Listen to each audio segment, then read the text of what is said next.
With Donald Trump this morning facing a disappointing performance from the candidates he backed in key battlegrounds and criticism from some Republicans, another GOP star now putting pressure on the former president. Mr. Trump, widely expected to announce another presidential run next week, may face a challenge from Florida's popular Republican Governor Ron DeSantis, who won his race in a re-election landslide.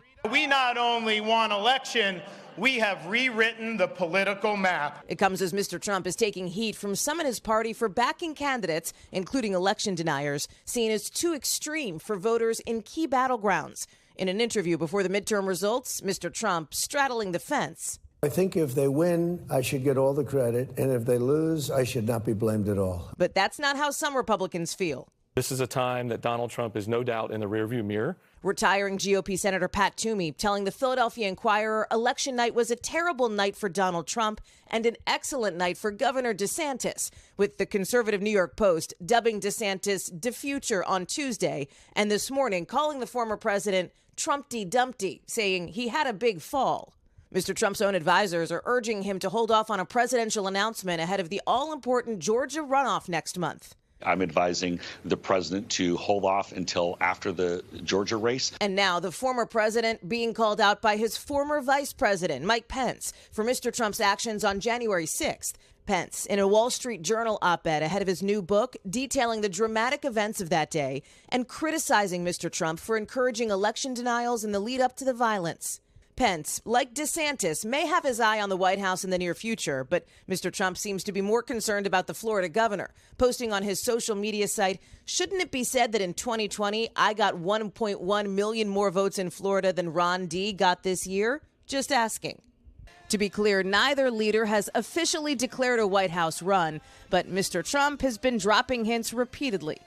DeSantis, for his part, releasing this ad tweeted by his wife, Casey, with an explicitly religious message aimed at a national audience. And on the 8th day, God looked down on his planned paradise and said, I need a protector.